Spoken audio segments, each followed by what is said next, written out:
Welcome, ladies and gentlemen, to the Omniverse of Nick and Part 17 to the Mcqueen Walking Dead story.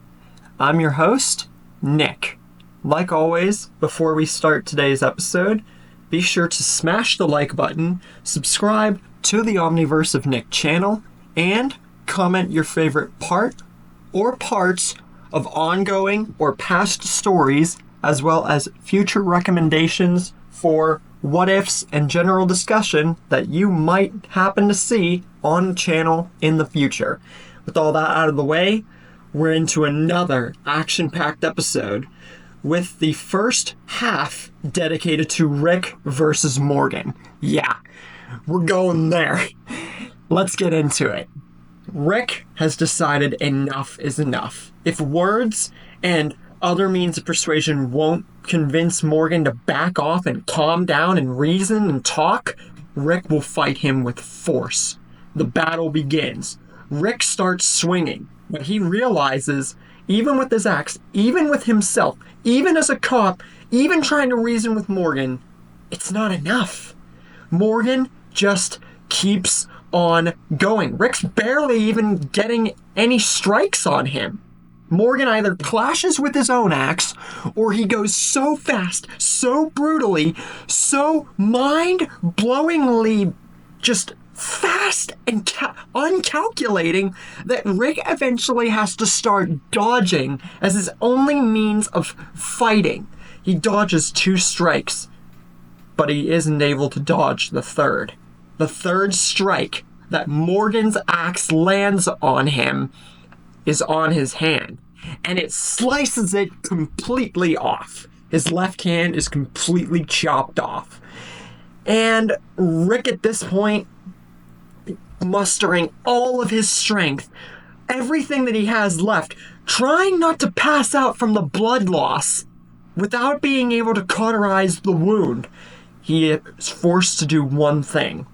He pulls out his revolver and with all of his strength pulls the trigger and shoots.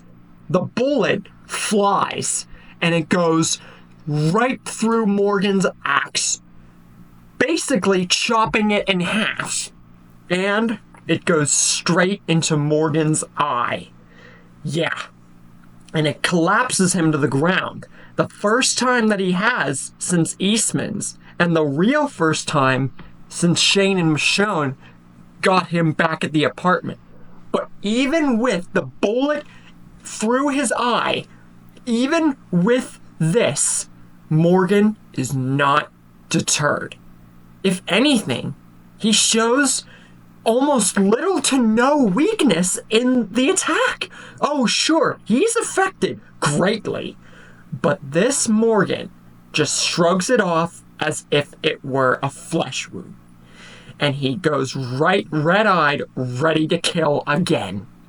Mcqueen, he sees that Rick is now very much in trouble. He wanted to know that Rick could deal with this on his own. He wanted to trust and believe in his best friend, but this has gone too far. Lightning McQueen revs his engine as fast as he can and rams straight into Morgan, throwing him back several feet. But Morgan still gets up. This is insane. McQueen is just angry, confused, and bewildered. Like, they have shot him in the eye, rammed him down, and attacked him. And he's killed 5 of their own. What more can they do to this man? And it's Rick's friend. So, like, do they really have a choice at this point? Force is apparently not even working. And Daryl and Abraham suggest just put every bullet and weapon into him and just kill him. They can't let him live, especially Abraham. And even Tyrese is like, no, we can't let him live. Even Tyrese and the, pacifists in the group are saying that. And Morgan, he looks like he could go for another eternity without dying. And he is actually very wrong, because even though Morgan has still been in clear mode, and he's still 100% crazy. His body is slowly starting to fail him. Rick, he just yells out to the high heavens, pulling up any last bit of strength he has, trying not to pass out and die in the process possibly, and shoves the remote that he had with Morgan straight in his face, and makes sure that Morgan can't attack him, and he gets right up in his face. He yells that his name's Rick Grimes. He yells that he's Morgan's friend. He yells about what they had before, about saving him. Finally, Morgan's good eye starts to glint out from being totally blood red. Besides the other one, of course being blood red because it was shot. Now, Morgan's finally starting to show some signs of consciousness, some signs of humanity. And he very wearily, confusingly, and just completely bewilderingly says Rick's name before his whole mind flashes red, but not from more rage. No. But because this clear Morgan went through so much and getting shot in the eye, like I said, with the whole Shane and Michonne thing before Eastman patched him up, his body couldn't take what his mind was telling him to do. Rick, very injured, he doesn't know what to do. His arm has been cut off, 5 of their people are dead, and Morgan is seemingly maybe not able to come back from this. They don't know. Rick doesn't know. And Mcqueen, he hates seeing his friend like this.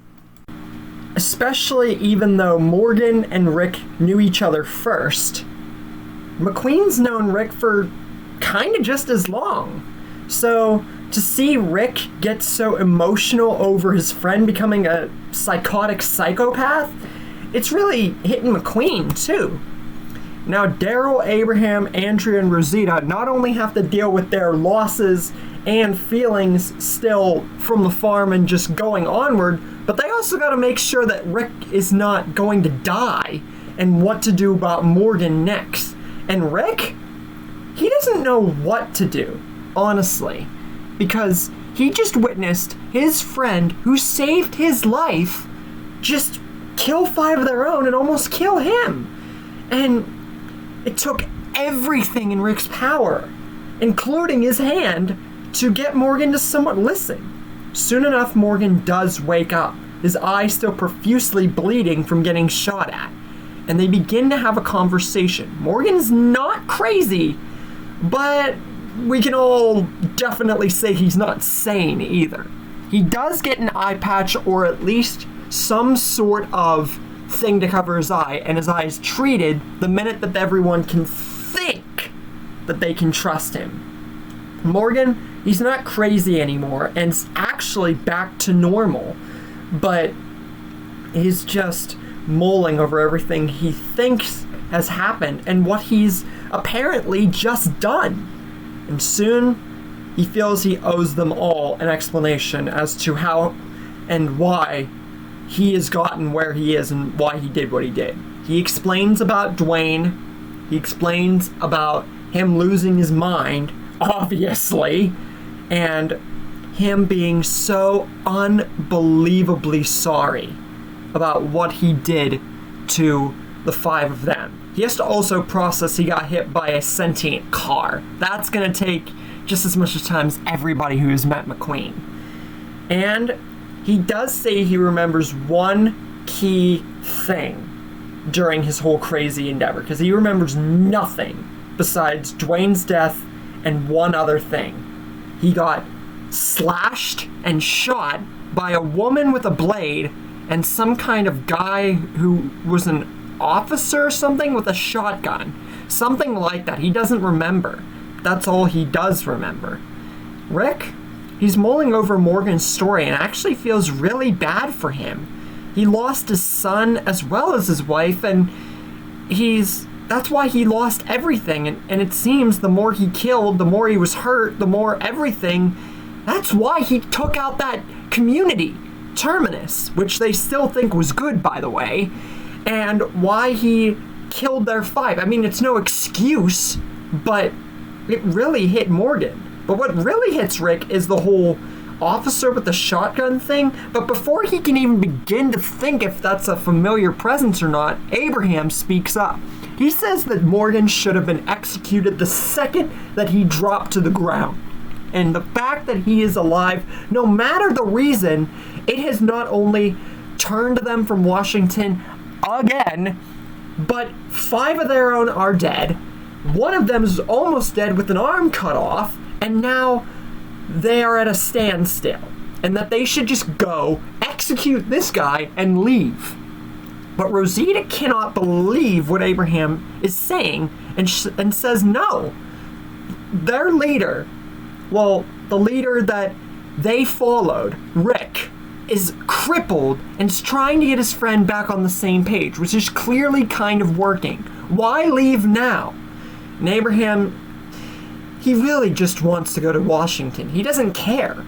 Yes, he cares a little bit, but he cares more about saving the world.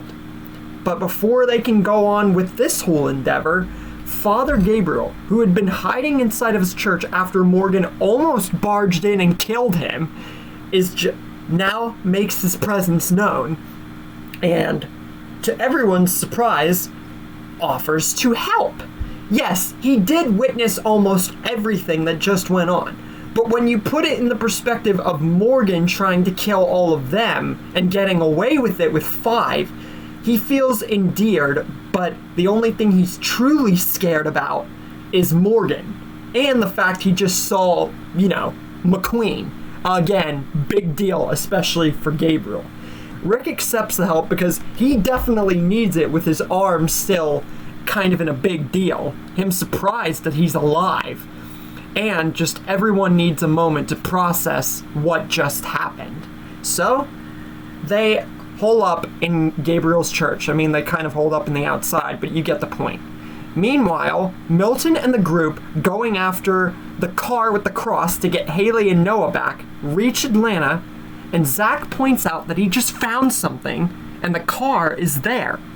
It's Grady Memorial Hospital, and Milton should have figured. He had heard and maybe been to Grady Memorial, but he honestly didn't expect Woodbury or any of them would ever come here. Then they see Haley, Noah, and another kid named Noah running out. Milton is surprised, but even more surprised at what he sees behind them. 2 officers, Amanda and Bob, raising their guns, preparing to apprehend and put them back inside. But Milton tells them to stop. And after hearing about Grady Memorial and what has happened since they were abducted, he just wants his people back, but also he's taken an intriguement to another safe community because him and the people here kind of need it.